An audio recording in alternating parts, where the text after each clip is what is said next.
This is a short video explaining how to draw a dog. So these are some examples of dogs I've drawn earlier. I'm going to show you how I did them. Some are sitting, walking, swimming, running, puppies, etc. Okay? So first you start with the middle of the dog, the body. The best thing is just to draw an oval. I'm going to draw very lightly using, this is a B pencil, and in a minute I'll overdraw it using a soft pencil, 4B or 6B perhaps. Start with the body. Let's use this one as an example. We start with the body, and what we're doing is we're looking at this shape in here, and I'm going to separate the body down into the middle, and then the chest, 4/4, so that's a sort of circle shape here, and the hindquarters. And in this angle I've got the dog just coming towards me a bit. These shapes slightly overlap. So I'm not just drawing a simple outline, I just get the shape of the body. I'm going to actually bring this down a bit here because the chest is deeper.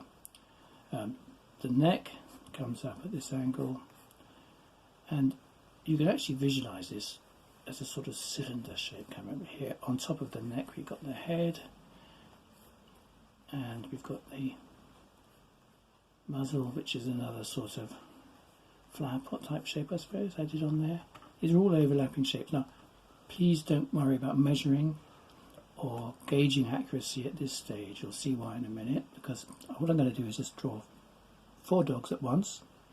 I'd advise you to do the same. Try them all, see which one is best. It may be that one is good and the others aren't, or they all work, but it's a better way of practicing than just drawing one and getting frustrated. So I'm now looking at the angle of the leg coming through here, and whenever I put the legs on any animal, I look at where the leg is coming from. So in the case of this, we've got the shoulder up here, the leg is coming down at this angle. This other front leg is coming down at not quite such an angle. So I'm just drawing a line to give the indication of the main shape. Back leg, we've got a little bit of at the heel, and some comes in, the knee actually is here. What we're going to do is come back to the heel with a tapering shape, and again just indicate roughly where it goes. So, and then the rear back leg on the other side there. So we've just got a general shape. We can add the tail if we like at this stage or at the end. So I've got a plan. So now we switch to the softer pencils. This is a 6B pencil, which is a lovely black line. So now I'm going to draw a shape on top of this, but not necessarily copying it, just working top and bottom here, along the shoulder, comes up a bit, into the neck, through the chest. So we sort of start to shape the dog at this point, slightly flatter at the top of the head. There's an ear in here, let's just indicate that like a triangle. This is a Labrador, of course, so I'm sure you all spotted that. But you could draw any breed of dog using this principle. And again, just the shape of the nose coming forward, little dark nose here, and just seeing a little line between the one on the other side of the mouth, little shadow in here. And let's come down to the legs now. So we've got this, let's do the front leg here. How far down does it come? Then it changes direction actually at what I would call the wrist here, and on this side we've got a bit of chest, and then we've got a space. Let's look at the space as well, that helps. And then that comes down at a slightly softer angle, and again changes here. And then if you add a little bit of indication of the toes, if you like, at this stage. Now if you find drawing the legs difficult, and they probably are the most difficult aspect, you'll just have to put your dog in, I don't know, long grass or bracken. How about that? It's a cheat, I know, but you may find it very frustrating getting the perfect legs to start with, and it lets down an otherwise good drawing. So once you've got the legs good, you can have it so that they show. So let's just taper in here, and Labradors are quite chunky dogs, so not quite as skinny legs as you might get on other breeds, but then we've got little, that just comes forward a little bit into the foot here, and on the other side. But I'm looking at where the joints come at every, the height of all these. Keep checking, and again look at the space in between as I come in here. The gap between the front and the back leg. It's very easy to get this gap far too long and the body far too long. I've actually got this body a little bit too chunky for my Labrador. He was quite a skinny chap. A working lab. He's very active. So it's a slender build. There we go. Even a slender Labrador has a broad chest. And then you can add a collar if you like. But that way we have got a dog. So let me just show you the same principle, just changing the shapes a bit on each one. Now, as I say, you could draw the same dog in the same position 4 times over. Here's a dog. Oh, actually, here's a puppy running. Same principle. So we start in the middle. Hindquarters, forequarters, legs, legs. See, so I'm just drawing this little outline. This time actually I'm just drawing it with the soft pencil from the beginning, so you'll see all these lines at the end. And the first one, you'll notice all my HB pencil lines are much lighter than the heavier lines I put on top, which you can, if you do it the way I've just done it, you can rub those out at the end, make it, if you want to make it neat and tidy. So here we have got a running puppy. The neck not quite as long as in the adult. And you can tip the head up or down by where you put the top of the nose. Let's just have the nose, let's have it going up a bit. So, and not as long as in the adult one, so we can start to shape these all up. Where you put the eye, that's quite critical. Again, I'm not going to give you any absolute prescription for this because these things vary, but just look at the height of the eye. Look at how close it is to the bridge of the nose. If you've got the face looking at you, I may do that in a minute. Where do the eyes go and how wide apart are they? So here we go, sort of rolling rounded shapes. And we've got sort of, again, less definition in the legs than in the adult.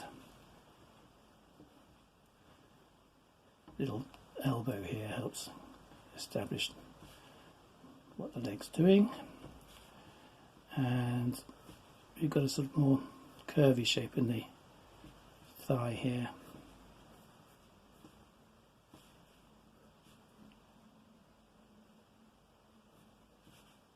So we've got a puppy. Let's just move the tail up a bit.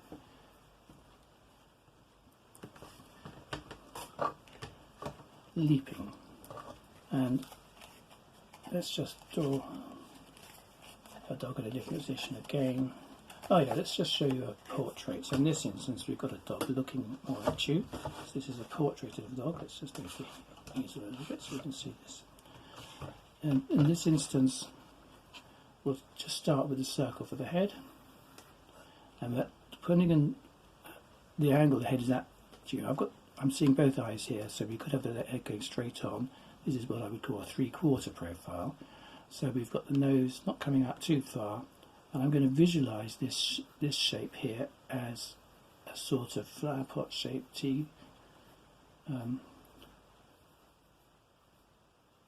teapot shape, not quite, and that establishes how far the nose comes out. Now you can use this same principle for all sorts of animals, horses, cats, and so on. So how far is this eye back from the nose? And if you look at the space between dogs' eyes, it's much wider than human eyes. Human eyes have about one eye's width in between them, whereas dogs have 2 or sometimes more. So here we're at an angle, so we're not quite up to 2 here. So, but we do have more space than you would if you were doing human, as I say. So let's just flatten that shape off a bit. So if you were doing a retriever, you would have a slightly more rounded top to the head. Get a good photograph of a dog, whether it's your own dog or another, doesn't matter. And get photos from different angles and just try them all. at different positions. Slopes down a bit here. You can have the mouth open and the tongue hang. Let's put the tongue coming out. There we are. You can have the mouth open a bit more, maybe even showing a few teeth. I mean, these are details that once you get confident about drawing the basics, you can draw something more sophisticated. Right, so we've got the ear coming here, the neck coming down here, collar in about there, a little bit hidden by the fur, and down we go. So that's the angle for portrait. And just to show you, I've got a little tool here. It's actually a rubber on the ends. Well, it's actually a rubber that comes out. Look at this. It's now. No idea who makes it. Who makes it? Pentel. There we are. But it's good for getting into detail like this. So I can now clean up the nose there. Slide it back a little bit. So as the rubber wears down, you can just push more out. So just take away all the lines you started with. Don't worry about making a mess with those first lines. It is not all about neat and tidy initially. It's about getting the feel for the thing, getting it planned right. So let's go back in with my soft pencil now. So now I can make the nose a bit darker. You can put in a few little dots for where the whiskers go. You can put in shading and shadows. But this is really just about getting the basic shapes. How we paint them, how we draw, shade them all in, that's another lesson. Just simple shapes is the first thing. So let's tidy that up. One dog portrait. So we use the same principle for the last one. So we've got a circle, and we've got a smaller circle, and another circle. Just sort of 3 circles, and basically in the first circle we're going to have eyes. And let's just do a different bead. I'll make it up. You put the ears going up, you've got a different sort of dog. So nose, so it's coming straight towards me this time, and now this time we've just got it's like a little W shape which comes into the mouth here, tiny bit of chin underneath it, and you can obviously elaborate on this and do really detailed eyes, and so on. And I could elaborate on it and show you how to do the actual detail in the noses, all that, but for the moment it's just basic shapes.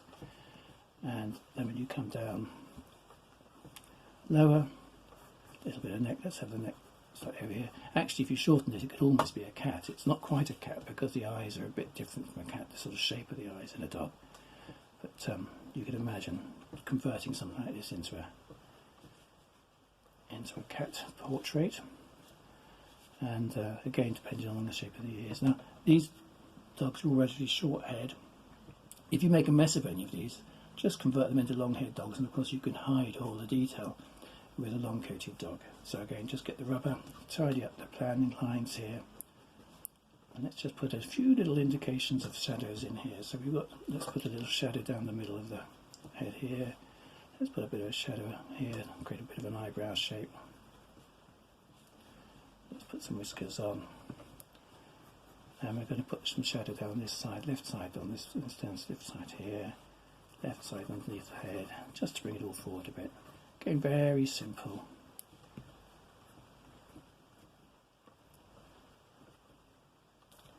And that's it. So practice your dogs, plan it with these simple underlying shapes, look at the spaces between legs, for example, the gaps, how wide are they, the space between the head and the legs here, and see if you can draw dogs, moving, standing, sitting, all sorts of action. The more you practice, the better you'll get.